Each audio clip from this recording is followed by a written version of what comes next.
Boa noite, senhoras e senhores. Boa noite a todo mundo que está acompanhando mais uma live aqui no canal do Pedrosa. Sejam bem-vindos e finalmente, enfim, uma vitória. Uma vitória importante, mais pelo ambiente, mais pela situação de você fugir de adversário mais difícil nas quartas de final do Campeonato Carioca do que por qualquer outra coisa. Eu acho que hoje, apesar do forte risco que o Vasco acabou jogando em São Januário, sob o forte risco que o Vasco acabou jogando em São Januário, você tem alguns aspectos positivos para observar, negativos também para observar, mas uma vitória num clássico, apesar de um Botafogo B, acaba dando a confiança, acaba melhorando também o ambiente e trazendo novos ares para esse trabalho em 2026. Lógico que hoje, repito, era mais do que obrigação, ainda mais pelo Botafogo estar com o time B, do Vasco vencer dentro de casa, vencer em São Januário e tornar novamente essa sinergia do time com a torcida um pouco melhor para o ano de 2026. A gente vai falar muito sobre essa vitória, eu estou aqui já ligado na coletiva do técnico Fernando Diniz, esperando começar aqui, já está praticamente tudo pronto, aguardando a chegada do treinador, e a gente vai ouvir a coletiva dele para depois comentar o jogo. Mas, de forma geral, já vou trazendo aqui meus destaques. Peço para você se inscrever no canal do Pedrosa, ativar as notificações, deixar o seu like, porque daqui a pouco já tem Campeonato Brasileiro, daqui a pouco já tem Campeonato Carioca de novo, o calendário não para e a gente continua aqui, trabalhando em prol do Vasco da Gama, para analisar o Vasco da Gama, em prol principalmente da torcida do Cruz Maltino, beleza? Deixa o seu like, se inscreva, deixa eu beber aqui meu cafezinho, que hoje meu dia foi longo.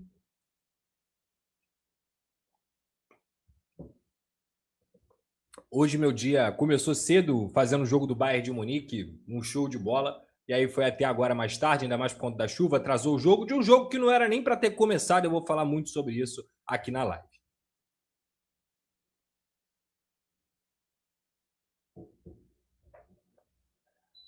Vamos lá.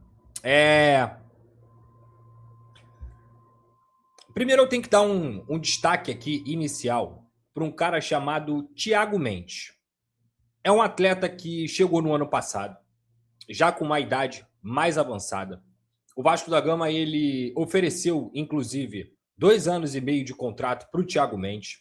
Era uma contratação que, do ponto de vista técnico, acho que ninguém discutia se deveria acontecer ou não. Eu acho que nesse sentido, sem dúvida alguma, você não tinha muitas dúvidas se o Thiago conseguisse repetir o que ele fez principalmente com a camisa do Goiás, com a camisa do São Paulo e depois com a camisa do Lyon, ele poderia ser um bom reforço. A grande dúvida sobre o Thiago Mendes, e que eu, inclusive, fui muito crítico em relação a isso, era sobre a condição física do Thiago. Se o Thiago Mendes teria condições de conseguir desempenhar o que o futebol atual pede, que é intensidade, é marcação, é você preencher espaços e, principalmente, dar saúde também ao Vasco da Gama.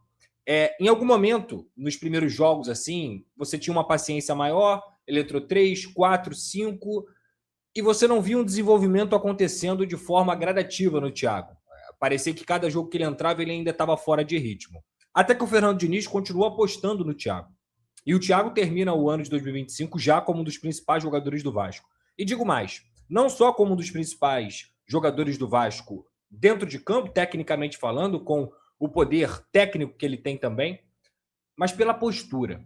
O Thiago é um dos jogadores que são mais experientes, um dos mais experientes desse elenco, e ele é um cara que briga com o juiz, orienta companheiro, tá sempre ligado dentro da partida, não foge de jogo, não foge de combate, não foge de embate, e além disso tudo, ainda tem um talento mais natural para aquela posição de volante. Ele não é o motorzinho da equipe, ele não é o cara que vai arrastar e vai bater de fora da área, mas ele é o cara que organiza a partida. A ponto de, por exemplo, tirar um pouco dessa responsabilidade do Coutinho de ter que ficar voltando.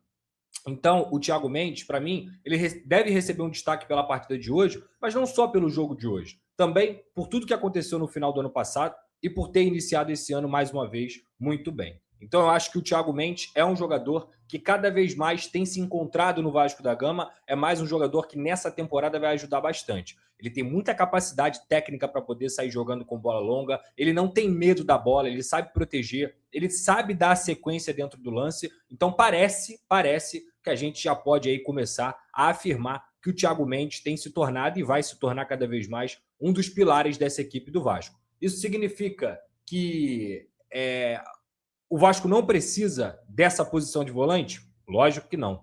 A gente vai falar muito sobre essa posição aqui, inclusive, em relação às buscas do Vasco no mercado, mas como ele tem o Barros ao lado dele, talvez a capacidade física que ele não consegue ter de preencher o campo inteiro, ela é suprida pelo Barros, que também não é nenhum cego com a bola no pé, é um volante tecnicamente que ainda tem muito a evoluir, mas também não é um cara ruim de bola, muito pelo contrário, tem qualidade para sair jogando, tem qualidade, tem cabeça em pé para poder sair jogando também. Enquanto o Barros é o primeiro volante que combate, que morde o tempo inteiro e sabe sair jogando, o Thiago Mendes é muito mais o cara que também sabe sair jogando, que tem essa valência, pode morder até um pouquinho menos, mas também marca.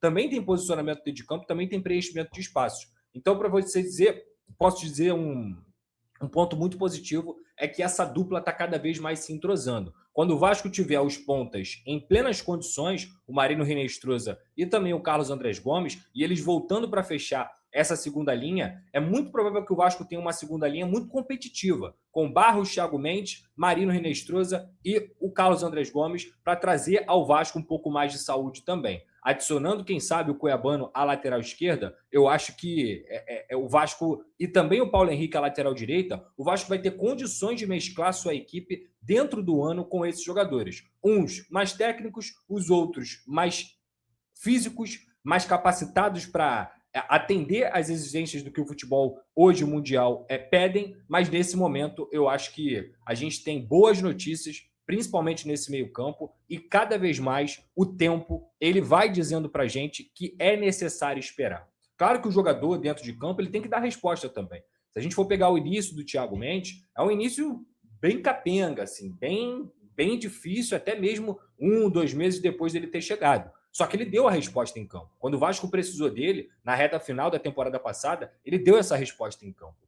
E esse tempo é necessário para também servir de exemplo para todo mundo que já está criticando Marino Hinestrosa, que criticou o Saldívia por conta de 2 jogos, que está criticando desde o último jogo o Brenner no sentido de esse jogador não serve mais, a definição é desses jogos, ele não sabe fazer gol. Tá aí. Uma partida depois, ele não só sofre o pênalti do segundo gol, como também faz o primeiro. E se a arbitragem do futebol brasileiro fosse um pouquinho melhor, o Brenner teria saído do último jogo com 1-0.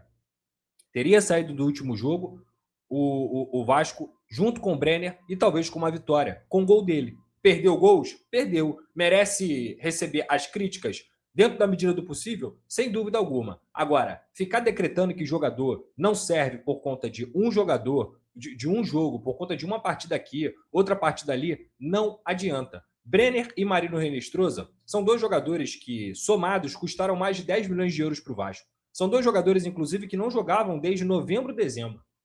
Faz sentido dentro do futebol você decretar que um jogador é bom ou ruim por conta de um jogo? Por conta de 2 jogos?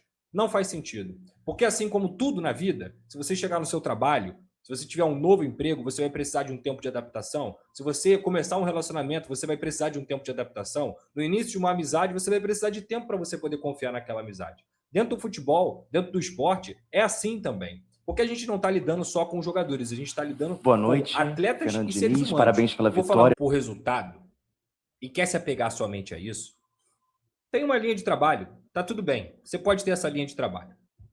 O que ele fala na coletiva sobre pegar o retrospecto do ano passado e jogar para o ano de 2026, que muitas vezes é utilizado, sim, de forma desonesta e sim para jogar um lixo passado no trabalho atual, que é bem diferente do que aconteceu em 2025, e por vários fatores que a gente pode citar aqui para poder tentar explicar, eu concordo 100%. Dá para descartar o retrospecto, Pedrosa? Não. O retrospecto tem que ser olhado. Ao mesmo tempo que ele não pode usar esse argumento 80 de que o que aconteceu no passado não existe, vamos pensar no novo, até entendo. Mas olhar para o passado também é olhar para os próprios erros para poder melhorar. Então, o retrospecto do passado, os números ruins que o Diniz tem, eles podem ser explicados de muitas formas. inclusive na incompetência do trabalho. Em vários momentos o Vasco se defendeu mal, em vários momentos o Vasco foi exposto de uma maneira que não deveria ser. Isso tudo aconteceu.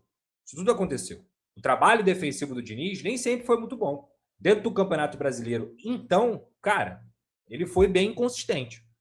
Agora, jogar tudo no bolo, como se fosse um trabalho só por conta de uma característica, é uma loucura.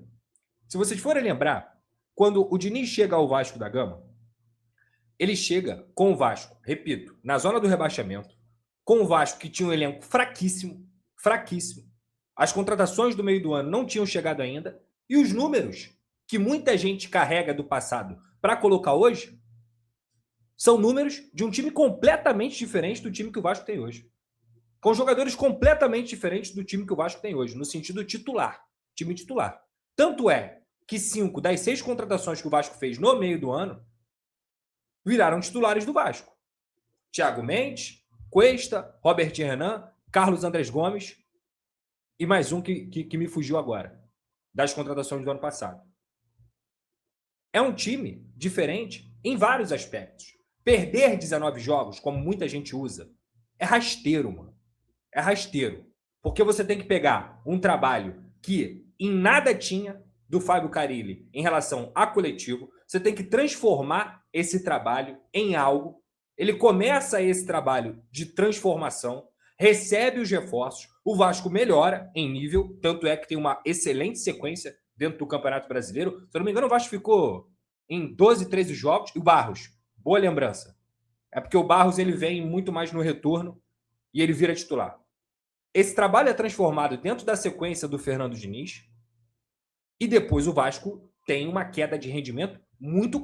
E tá aí, você vê nesse momento as palavras do Lucas Pedrosa, analisando um pouquinho sobre o Vasco da Gama, que venceu por 2-0 a equipe do Botafogo no estádio de São Januário. Lembrando que o Vasco enfrentou ali uma adversidade gigantesca, não só o Vasco, mas também o Botafogo, em relação ao gramado de São Januário, que não estava nem um pouco em boas condições. Dava um passe, a bola começava, não conseguia ter prosseguimento à jogada, porque ficava preso na poça. Então, assim, muito complicado a situação envolvendo ali o gramado de São Januário, que depois que trocou, foi muito afetado, né? Teve já várias vezes que acabou inundando, mas lógico também, a chuva de hoje foi uma chuva muito forte aqui no Rio de Janeiro e acabou que ficou bem complicado da drenagem suportar. A verdade é que o Vasco venceu, conseguiu uma boa vitória e retorna a campo para enfrentar a equipe do Bahia pelo Campeonato Brasileiro.